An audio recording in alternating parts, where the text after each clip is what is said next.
Merci un pile pour patience et fidélité. Mise au point fait chimel. Ben rappelez-nous, invité nous matin, c'est protecteur citoyen, maître Renan Edouville. Là, on a posé à maître Edouville, nous avons gardé ça privé au Cap Haïtien. Et on dirait en plus, passé 60 personnes perdu la vie, et on 21 cas incendiés, 40 personnes blessées. Et vraiment, c'est une réalité qui m'a dit pour nous réfléchir par rapport à la question de gaz, stockage et tout ça qui marche avec lui. Et vous avez dit tout à l'heure, l'État doit assumer, on va y arriver. Bon, bien évidemment, parce que, écoutez, en matière des droits de l'homme, il y a des cas de violation des droits humains de manière directe, il y a des cas de violation des droits humains de manière indirecte. Différence qu'il y a entre les deux, cas de violation de droits humains de manière directe, c'est lorsque c'est un agent de l'État qui participait dans ça qui arrivait. Par exemple, un agent de l'État tue un monde et assassine un monde, bat un monde. Eh bien, l'État gagne une responsabilité directe dans la question. Mais lorsque, par exemple, un particulier, un citoyen, une citoyenne, victime de négligence de la part de l'autre monde, ou bien de mauvais fonctionnement dans la société, eh bien, vous êtes capable de considérer ça comme étant une sorte de violation de droits humains de manière indirecte. Par exemple, nous connaissons que l'État, c'est lui-même qui a une responsabilité de s'engager en matière de sécurité publique.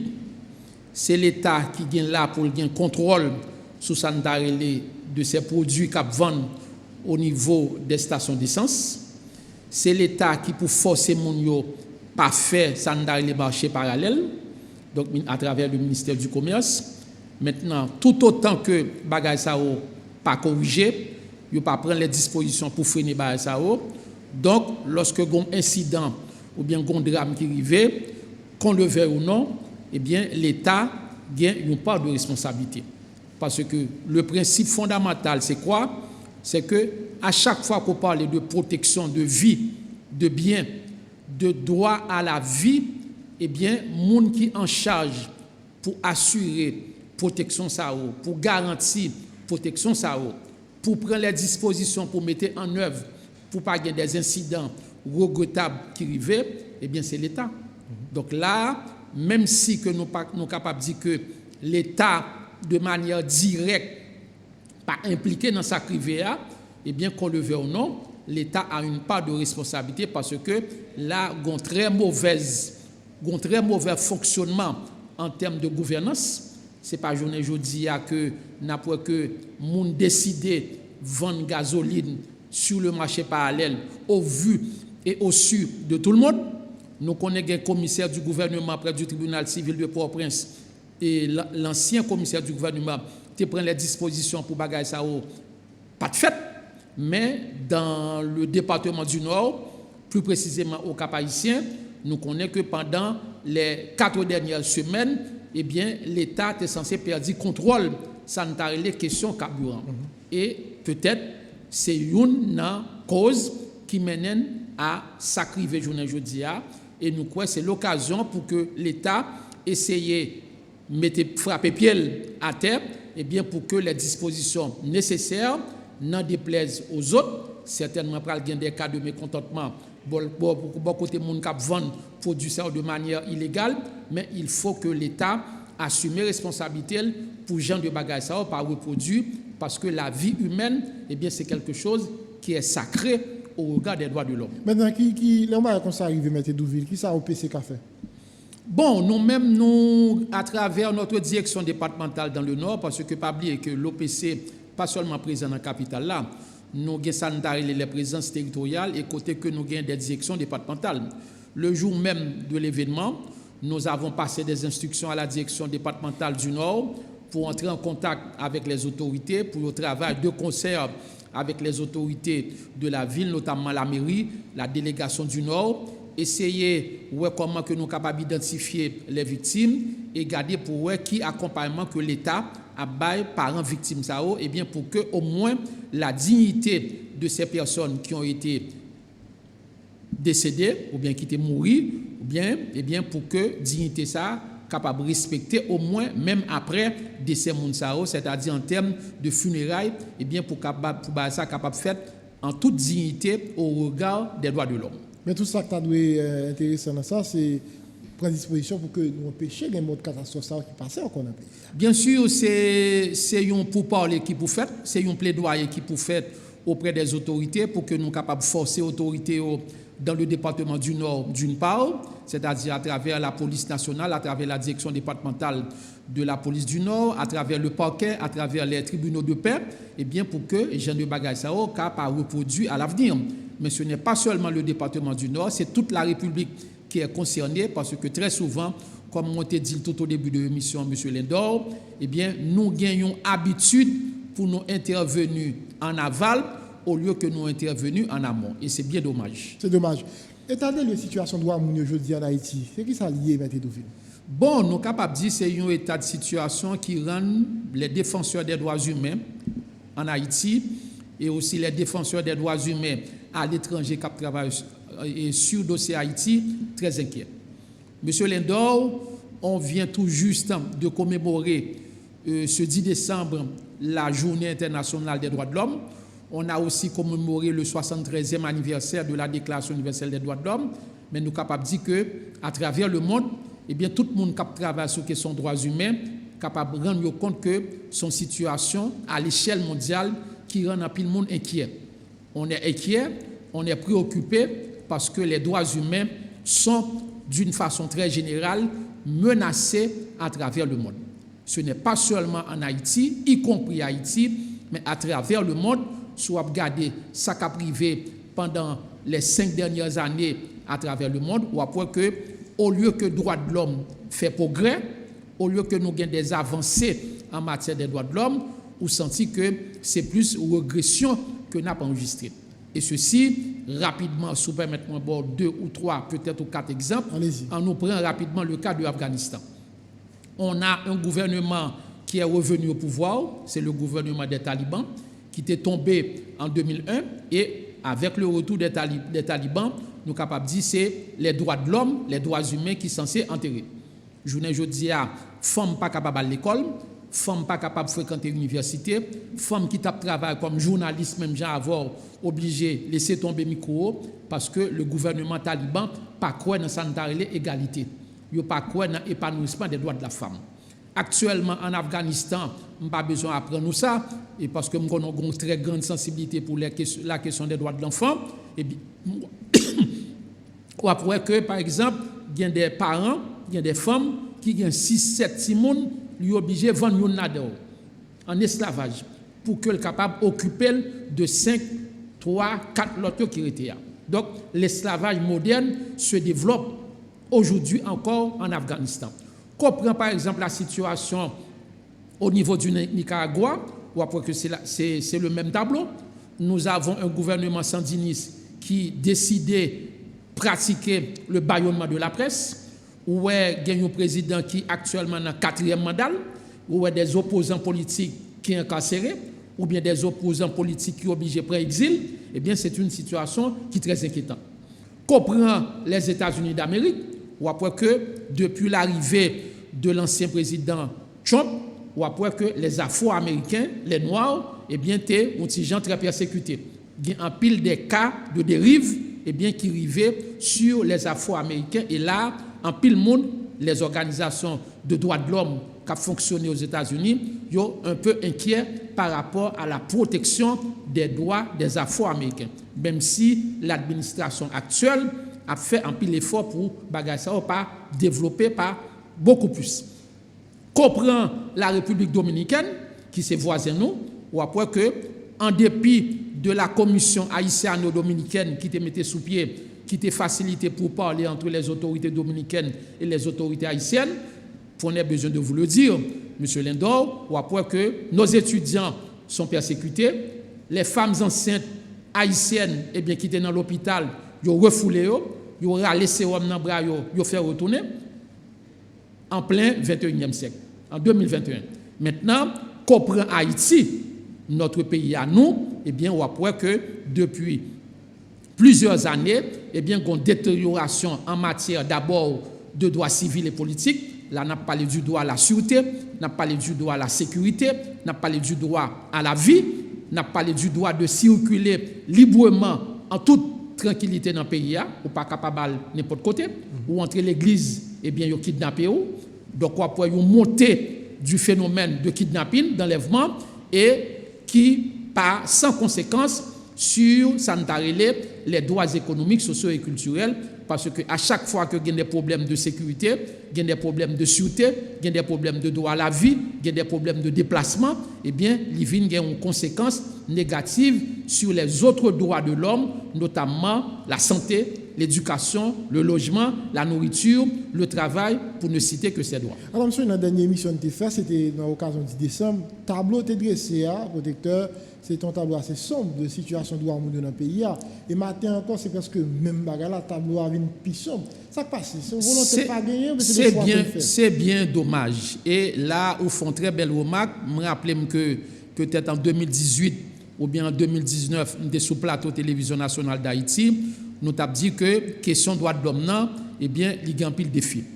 Mais nous pas mettre accent, nous pas trop ouais situation j'en lié là. Mais pendant les 2 dernières années ou bien pendant les derniers mois en Haïti, on doit le reconnaître que nous sommes dans une situation inacceptable en matière des droits humains. Nous sommes dans une situation inacceptable en matière de sanitaire, du droit à la sécurité. Et un seul point que m'a metté accent sur lui beaucoup plus, eh bien, c'est le phénomène d'enlèvement. C'est le kidnapping. Pendant l'année 2021, eh bien, pendant 3 derniers mois, eh bien, tout le monde reconnaît que la question kidnapping a augmenté de 300%. Et journée aujourd'hui, pas grand monde nous capable de dire qui en sécurité. Nous estimons nous-mêmes en tant que structure étatique qui est indépendant, bien évidemment. Nous pensons que l'État haïtien, les autorités de ce pays, d'abord, doivent prendre les dispositions pour combattre les questions kidnapping. Nous pensons tout que la société elle-même, dans son ensemble, a pour devoir pour rejeter la question kidnapping qui c'est un crime contre l'humanité, qui c'est un acte de terrorisme, qui c'est un acte qui porte atteinte à la dignité humaine, à la valeur humaine, à l'intégrité physique, morale et psychologique des victimes. Il faut que nous arrivions à faire la différence, M. Lindor, entre le délinquant de chaque jour et le kidnappeur. Ce n'est pas le même bagaille. Nous ne sommes pas supposés mettre dans le même panier. Le délinquant, c'est le monde qui campait peut-être dans Delma 33 là, devant la télévision nationale, qui a braqué le monde, qui a pris télévision, qui a pris téléphone, qui a pris bourse, qui a volé un bagaille. Donc ça, où j'en ai presque dans tout le pays. Il faut combattre la délinquance. On est d'accord. Il faut venir avec des mesures de réinsertion sociale. Il faut que vous réinsérez les délinquants lorsque arrêtez. Ça, ce sont les délinquants de chaque jour. Mais les kidnappeurs qui pratiquent le kidnapping, qui enlèvent les gens, qui prennent rançon, qui tuent les gens après, même Jean Yoffel avec le professeur Patrice de Renoncourt, eh bien, il faut que la société a rejeté. Il faut que l'autorité pays prenne les dispositions, M. Lindor, pour déclencher l'état d'urgence contre le kidnapping. Ça empêche de faire parce que quand on pas suspendre augmenter, moun pas suspendre dénoncer, quand moun pas suspendre casser. Ça empêche de faire. Eh bien, d'abord, nous sommes capables de dire que c'est la volonté qui nous manque. C'est la volonté. Et là, nous dit volonté, nous sommes capables de dire la volonté au plus haut niveau. Donc, ce n'est pas seulement contenter de dénoncer, contenter de dire que nous sommes attristés, mais il faut que nous passions de la parole aux actes. Et là, ce n'est pas le gouvernement seulement tout qui peut assumer responsabilité. Nous-mêmes, en tant que citoyens, nous-mêmes, en tant que citoyennes, nous avons notre part de responsabilité. Il faut nous suspendre, prendre kidnappeurs comme des dieux. Il faut nous suspendre, présenter kidnappeurs comme des commandants. Ou qu'on a tant dénoncé de stations de radio qui ont dit et commandant X, commandant Y. Non. faut nous accepter, faut société a prend courage à deux bras pour considérer que yon monde qui n'a pratique de kidnapping, eh bien son monde qui a fait un acte de terroriste.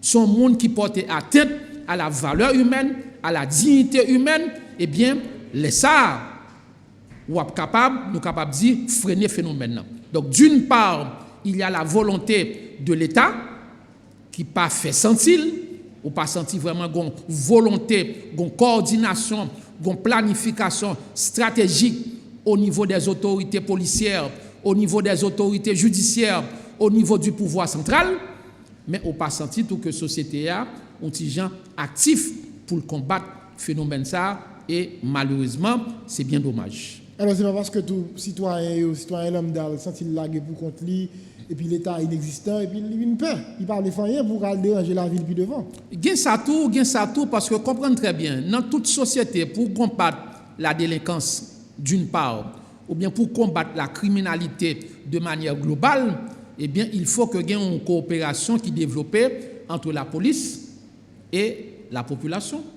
La population est censée le troisième œil d'un policier. Donc si pas gagné collaboration ça, complicité positive ça entre police et population, nous pas capable de mater phénomène de criminalité. Et maintenant pour que complicité ça a développé, eh bien il faut que autorité au niveau du pouvoir central, au niveau de la police, mettez population en confiance. Combien de monde journée je dis à monsieur Lindor qui est capable de tenir des informations pour faire avancer certains dossiers, qui t'a aimé partager des dossiers avec la DCPJ, avec un commissariat, le commissariat de Delma, le commissariat de Port-au-Prince, le sous-commissariat de Musso, etc. Eh bien, mon n'a capable peur parce que il connaît que l'information ça va le bail là, non seulement autorité n'a pas fait avec elle, mais est capable de mettre la ville en danger. Ça c'est une première chose. La deuxième chose, il faut qu'il y ait aussi nous capables de dire un réveil de la part de l'autorité judiciaire. La justice, nous capables de dire abdormi, monsieur Lindor. La justice, nous capables de dire presque pas exister. La justice haïtienne est décriée. La justice haïtienne est dysfonctionnelle. Et les mots ne sont pas trop forts. Pour qui ça me dit les mots ne sont pas trop forts? En nous regardant pendant les 20 ou bien peut-être les 30 dernières années, il y a un pile monde qui mourit. Il y a un pile monde qui est assassiné. Et de façon spectaculaire. Nous avons par exemple Félix Lamy, qui était dans la radio nationale, qui était dans la télévision nationale, que ont enlevé, ont exécuté un 10 décembre dans l'occasion de la Journée internationale des droits de l'homme en 1991. Jusqu'à présent, pas de nouvelles. Nous avons le sénateur Yvon Toussaint, qui mourit là à quelques mètres de télévision nationale d'Haïti, Delma 33. Nous avons plus récemment le cas du professeur et du bâtonnier de l'ordre des avocats, Maître Dorval. Nous avons le cas de Jean-Léopold Dominique, le 3 avril 2000. Donc, autant de cas d'assassinat. Et puis, près de nous, là, le président de la République. Plus près de nous, le président de la République, eh bien, qui est exécuté par des bandits, par des mercenaires dans la nuit du 6 au 7 juillet 2021. Mais combien de procès criminels qui fait pendant les 20 dernières années? Nous sommes capables de dire c'est zéro. Combien de kidnappeurs que le parquet informé population que arrêté? Combien de kidnappeurs qui jugeaient au niveau du tribunal peut-être de première instance, de la Croix des Bouquets ou bien d'autres décanats? C'est zéro. Donc là, c'est ça qui fait que par exemple, à chaque fois qu'on est dans une société où un phénomène de l'impunité qui prend des proportions très alarmantes, mon a fait crime, il n'est pas inquiété, il est capable de reproduire le crime normalement, eh bien, c'est ça qui va nous ce tableau sombre, malheureusement, qui a empiré parce que vous sentez que les assassins qui sont dans la ville, eh bien, vous sentez qu'en toute liberté, ils ont toute l'attitude pour fonctionner comme spécialiste en sécurité, toujours dit, parce que vous sentez que vous avez l'État qui est très faible et vous sentez que vous avez une société qui n'a pas monté que l'active à côté de la police pour combattre ce phénomène qui est la criminalité, malheureusement, qui prend des proportions dans toute sa leader. Et c'est ça que dit tout à l'heure, M. Dedouville, et c'est ça qui fait la population pas confiance, vraiment. C'est ça qui est arrivé dans le village de Dieu 12 mars. après l'opération, monsieur soit total mené, et puis il est en dedans. Même cadavre, la police n'est pas en mesure pour prendre. Et jusqu'à présent, d'ailleurs, il ne faut pas arriver à faire deuil. Alors, bien, mon cap dit, est-ce que par une certaine complicité entre les gens qui sont dans la société civile, les gens qui sont dans l'État, les gens qui sont dans la politique, qui permettent que les bandits fonctionnent à l'aise comme ça, ils prennent n'importe côté, ils négocient rançon, ils la guerre de n'importe côté, et rien ne va jamais arriver. Non, ce n'est pas capable, pas capable de prendre cadavre, non. Nous sommes capables de dire, pas de vler. Ah bon? Il n'y a pas de vler, pas de bonne volonté. Parce que, ou même en tant que journaliste professionnel qui travaille dans les médias d'État, même j'ai avec moi, on ne va pas admettre que le lendemain de l'événement, lorsque les policiers mourent, eh bien, il y a une mobilisation qui était faite au niveau de l'institution policière. Les policiers de tout grade, les agents, les inspecteurs, les commissaires, qui non seulement Port-au-Prince, mais également qui, en province, t'attendent le mot d'ordre, le feu vert de la direction générale, et bien pour que yo prenne les dispositions pour capable récupérer cadavre cadavre confrère yo. Il y a un pile monde dans la population qui t'a décidé pour porter apport à l'institution, et bien pour bagage ça a été fait. Mais malheureusement, selon des informations qui sont disponibles au niveau de la direction générale de la police, eh bien, ils ont été passifs. Ils n'ont pas dit rien. Ils étaient plutôt contentés pour faire des négociations, pour prendre un char, au lieu que ils aient récupéré le cadavre policier. Et bagay ça, pour avoir un impact négatif sur le plan psychologique au niveau de l'institution policière. Là. Donc, ce n'est pas incapacité, mais nous sommes capables de dire que c'était le manque de volonté ou bien le refus au niveau de l'institution policière, au niveau de la direction générale de la police, eh bien pour te prendre les dispositions, pour te porter un frein à bagay ça. Et si disposition ça te prend, peut-être nous pas gagner Matissan, Fontamara qui vient comme une zone de non-droit, malgré qu'autant de parfois que yo dit yo ba un cessez-le-feu en période de fête de fin d'année, mais là encore, c'est bon bagage qui est respecté parce que encore le 15 décembre, eh bien, il y a des gens qui mourent encore sur route Matissan. Et qui ont kidnappé le 15 décembre. Alors, on préciser, tout à l'heure, on a parlé de complicité, moi, par Yaïsouli. Est-ce que vous pas estimé complicité ça là qui facilitait M. Damou, qui a payé des amendes, mais qui a kidnappé Mounio, il a fait travail, Jean Ouvlé, Jean Oufel là.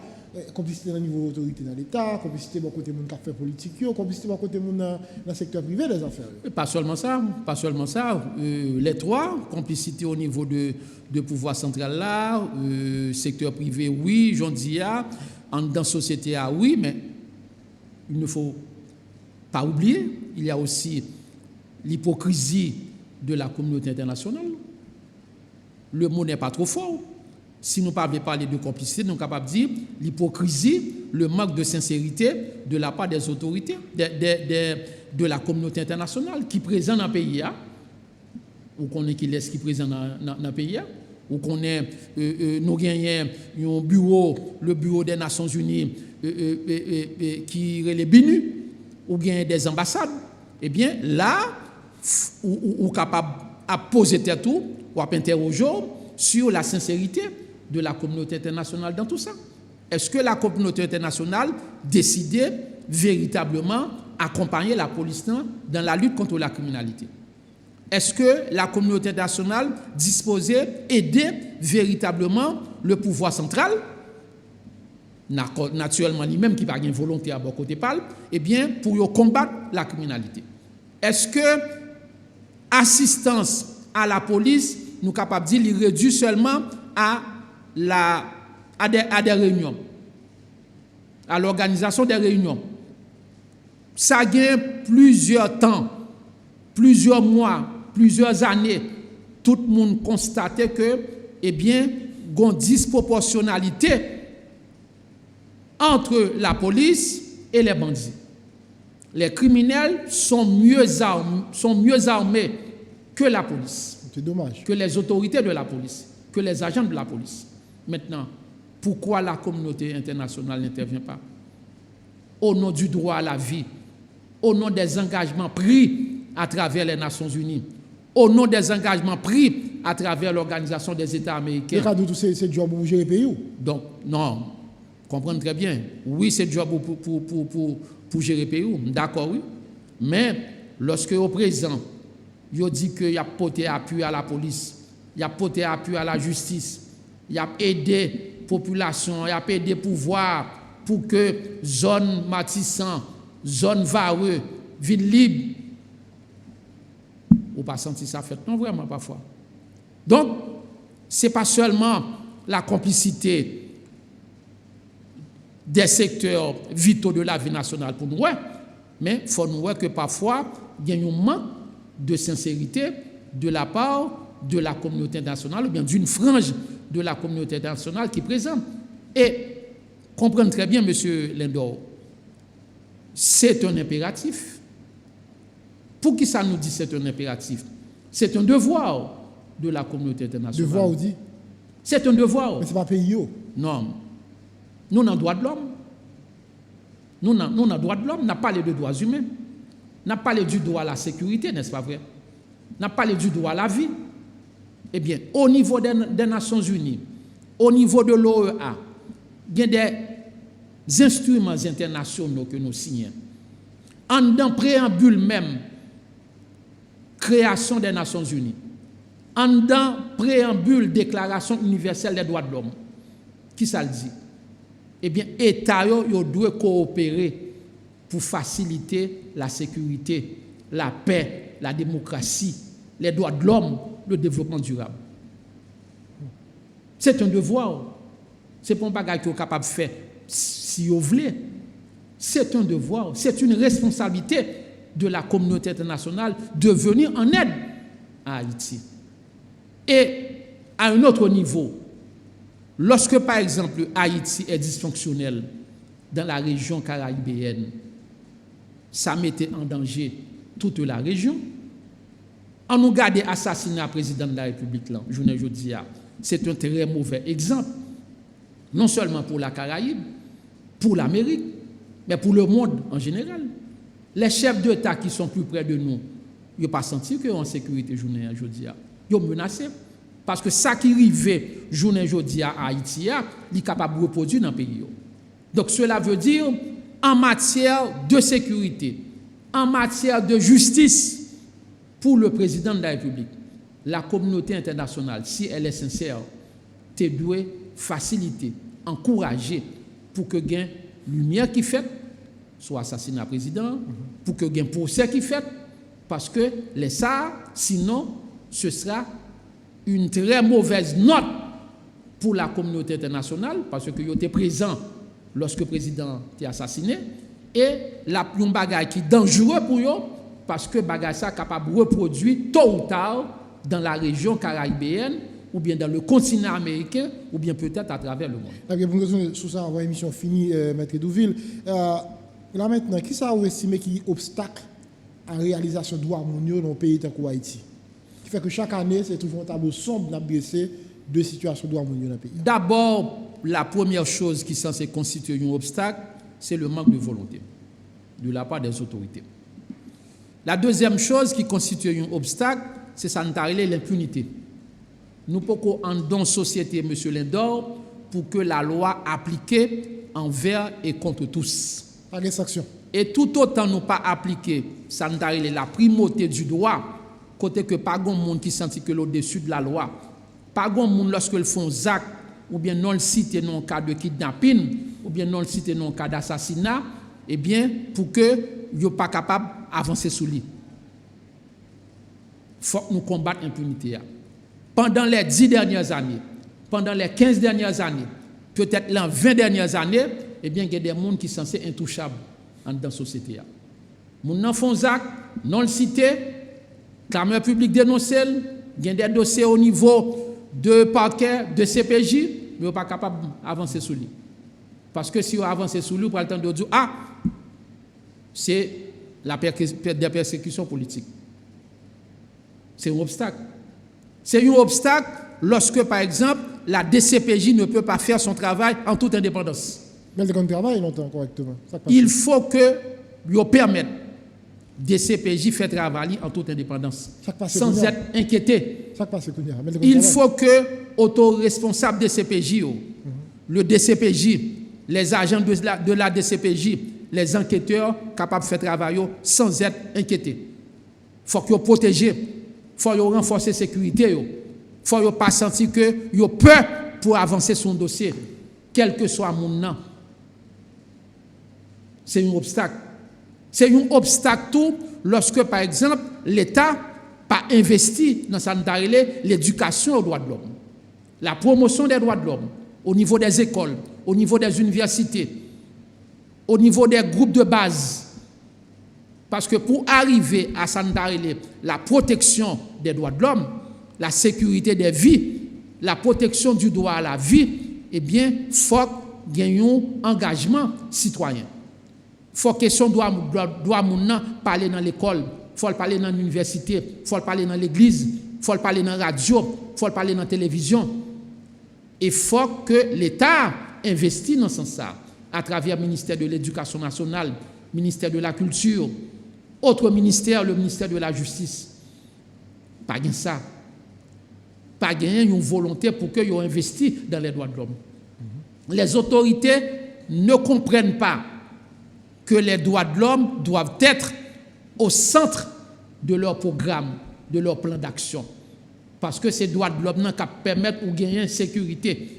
Ces droits de l'homme qui permettent de gagner paix dans la société, qui permettent de gagner stabilité, qui permettent de gagner démocratie. La démocratie et les droits de l'homme font qu'un. Et qui permettent de gagner un développement durable.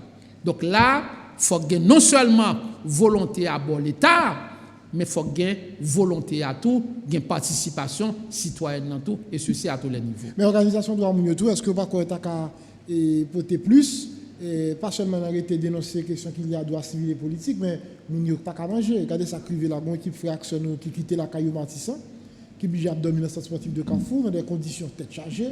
Moun Carrefour, pour dire bien qu'on obligé de perdre du travail, mais obligé à faire l'autre route avec toutes les difficultés que ça gagne, mais le niveau sont pas trop senti, l'organisation doit parler, dénoncer ou bien faire pression. Pas que ça tout pose problème. Je ne vais pas dire comme ça, parce que écoutez, au niveau des ONG des droits de l'homme, pas oublier M. Lindor, ou même capable de connaître ça très bien, eh bien, il y a des organisations de droits de l'homme qui interviennent dans des sphères d'action différentes. Parce que la question de droits de l'homme, il y a plusieurs sphères. Okay? Il y a plusieurs sphères. Il doit avoir une organisation qui décide de travailler dans le domaine de la dénonciation. C'est son choix. Il doit avoir une organisation de droits de l'homme qui décide de travailler dans le domaine de la promotion. Il doit avoir une organisation des droits de l'homme qui décide de travailler dans le domaine du programme victimologique. Par exemple, accompagnement aux victimes sur le plan social, sur le plan psychologique, sur le plan médical. Donc, ONG droits de l'homme, en dépit de ce que nous sommes capables de dire quelques faiblesses qui gagnent, bon côté par eux, ils font effort. Ce n'est pas dénoncer seulement ou dénoncer. Il y a un pile ONG des droits de l'homme qui sensibilisent l'État. Par exemple, sous ça qui a passé Matissan, Fontamara, moi-même sous chaîne télévision nationale d'Haïti, moi j'étais maire de Carrefour qui a plaigné, qui dit que l'autorité centrale, pouvoir central abandonné avec Mounio qui n'a qu'un. Il a fait appel à ministère des Affaires sociales, il a fait appel à bien-être social, il a fait appel à ministère de la Justice, l'autre ministère, etc., pour venir en aide à lui-même. Et jusqu'à présent, il est en attente. Au niveau des ONG des droits de l'homme, il y a des ONG des droits de l'homme qui travaillent avec les gens qui actuellement dans le centre Fontamara Carrefour. C'est sportif là. Qui portent assistance médicale, qui baillent appui psychologique. Donc, lorsqu'on a parlé de ONG des droits de l'homme, les organisations des droits humains, certes, il y a des organisations qui travaillent seulement dans le domaine de dénonciation, mais il y a d'autres organisations de droits de l'homme qui travaillent dans le domaine de promotion, qui travaillent dans le domaine d'assistance, qui travaillent dans le domaine d'accompagnement. Mais on ne va pas admettre avec moi que les ONG ne peuvent pas remplacer l'État en matière des droits de l'homme. La responsabilité, ou bien la première responsabilité, incombe à l'État. Il revient à l'État de respecter, de protéger et de mettre en œuvre les droits de l'homme. C'est l'État qui doit respecter les droits de l'homme, c'est l'État qui doit encourager la protection des droits de l'homme, c'est l'État tout qui doit prendre les dispositions pour mettre des mesures, des dispositions, venir avec des mécanismes en matière de protection des droits humains. Alors, tu as parlé des intouchables, qui c'est quand même un gros cause dans le pays d'Haïti. Ou pas quoi tout, c'est parce que les institutions, nous pas arrivé à construire, nous pas arrivé à faire renforcer. Je dis en Haïti, vous avez l'impression que nous sommes plus fort que l'institution, plus haut. Parce que l'institution, c'est l'institution qui est plus haut passé, qui permet que je dis, il y a des décisions pas qu'à prendre, des sanctions pas qu'à battre, les gens qui fait des audios. Peut-être, oui, peut-être. C'est une capable une explication, il est vrai. Donc, dans certains cas, on sent que les gens qui sont beaucoup plus, plus haut que l'institution. C'est vrai. Et c'est aussi la politisation de certaines institutions très importantes dans la société.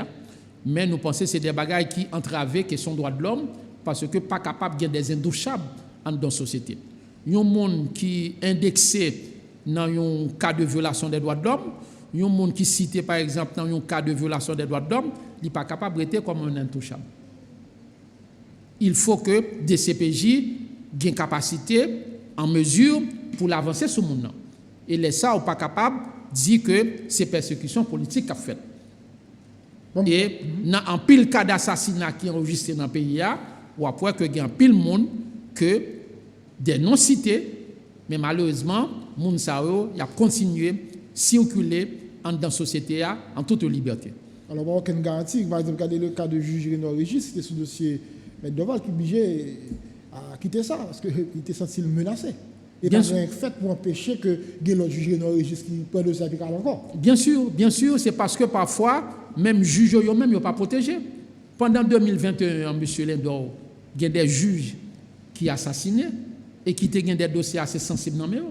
Nous avons un substitut du commissaire du gouvernement, je n'ai pas son nom sous les yeux, malheureusement, qui était assassiné dans la zone ancienne archive nationale. Post-machin, au vu et au su de tout le monde. Il était midi et demi. C'est le blackout. Rien n'est pas fait. Rien n'est pas fait. Il y a des juges qui sont menacés pour sécurité. Les associations de magistrats toujours dénoncé ces bagages. Donc si le juge n'est pas en sécurité, comme on voulait pour la justice. Donc cela veut dire, nous-mêmes nous pensons que la nécessité est là. Eh bien, il faut que droit à la sécurité des vies et des biens, il faut que les vignes nous capables de dire un point fondamental, un chapitre fondamental.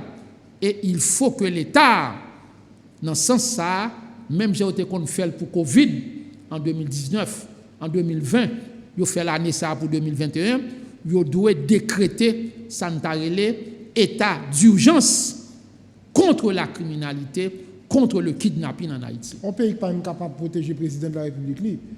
On ne va pas penser qu'il va protéger les citoyens lambda.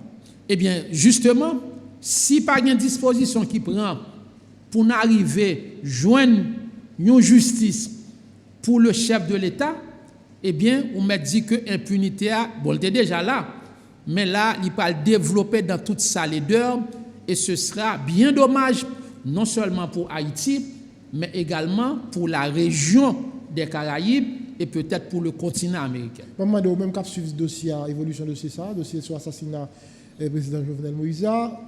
Vous estimez que nous sommes route, vous connaissez ce qui s'est passé dans la nuit 6 pour le 7 juillet, Jean-Marc Labralé là? On est inquiet, on est très inquiet, on est très préoccupé. Et de plus en plus, il y a des inquiétudes qui viennent.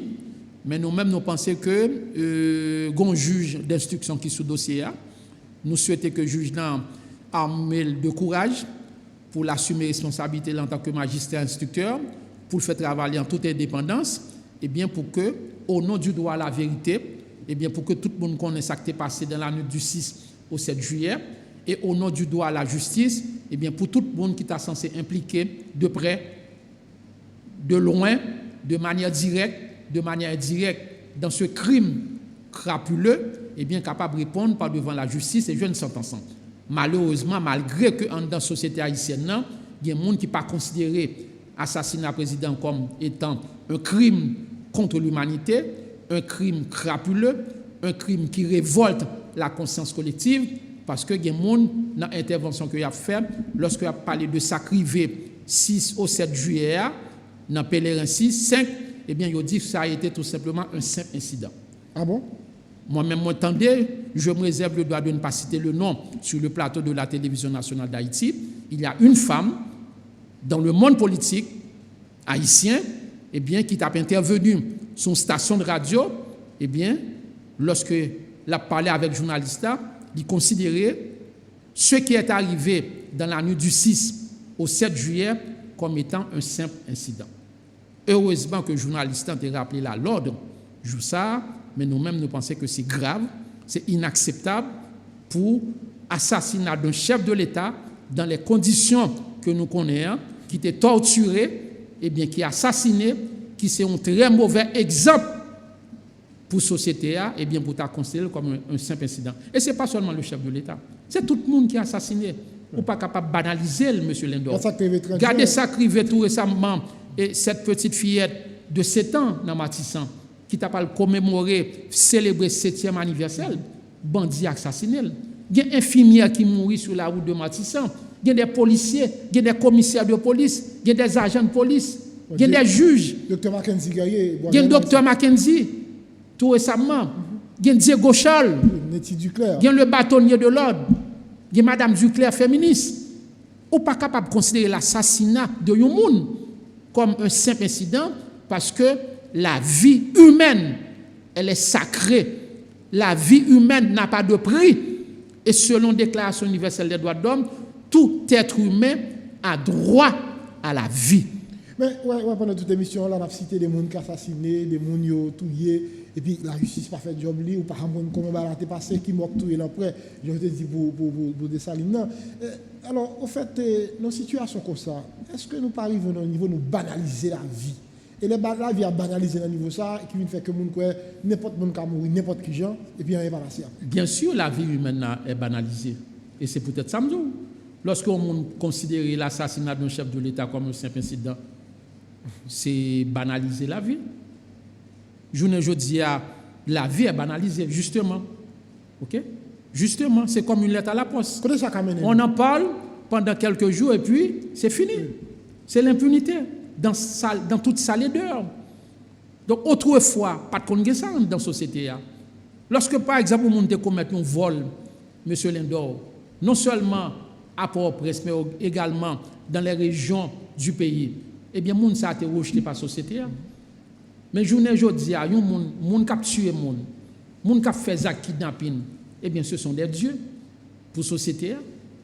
Parce que la vie humaine est banalisée, justement. Il n'y a pas de valeur, il n'y a pas d'importance. Il n'y a pas connaître que la vie humaine, sont des bagages qui méritent protéger. Et pas de volonté à bord côté société, bord côté l'État, pas gagner détermination bord côté société à tout. Ou pas sentir que la société a senti que le concerné dans sanitaire protection droit moun. Nous moun doit assassiner journée jeudi à côté là et pour moun n'a passé, moun n'a plus contentel, soit moun n'a blessé, yo plus contentel pour voir des photos sur internet, faire vidéo au lieu que porter assistance à moun ça qui est en danger, relais ambulance, relais la police qui pour venir.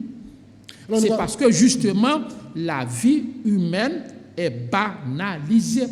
Et tout autant que pas gagnons participation active de citoyens, eh bien, on n'est pas capable d'arriver à s'endaler protection des droits de l'homme, parce que spécialistes le plus souvent, ils disent il n'y aura pas de droits de l'homme tant que l'homme ne respectera pas lui-même les droits d'autrui, et tant qu'il ne voudra pas s'associer à tous les efforts qui sont faits.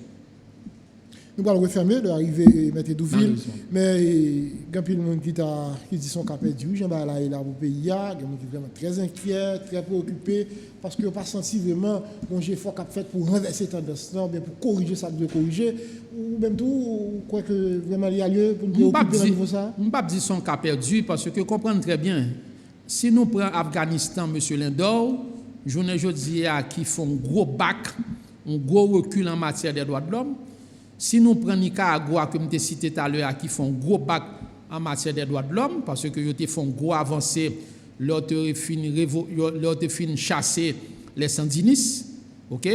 Et je dis qui font bac, et nous pas capables de dire son cas perdu. Seulement, n'a pas admettre que le constat, la situation, elle est grave, la situation demande une intervention d'urgence entre les fils et les filles du pays. La situation demandait une implication de l'État. La situation demandait une implication de la société civile, de la société dans son ensemble. La situation demandait aussi un apport de la communauté internationale.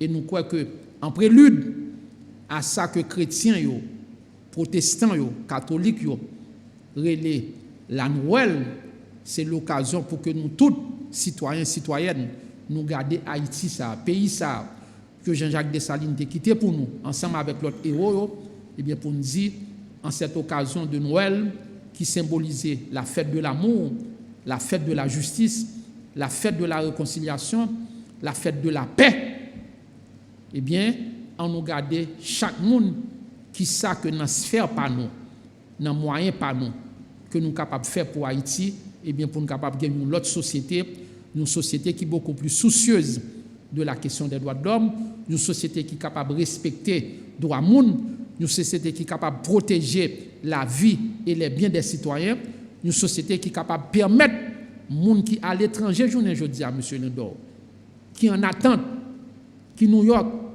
qui Miami, aux États-Unis de façon générale, Canada, en Europe, qui t'a souhaité retourner dans le pays, à passer une semaine, 2 semaines, et retourner côté à vue là au début du mois de janvier.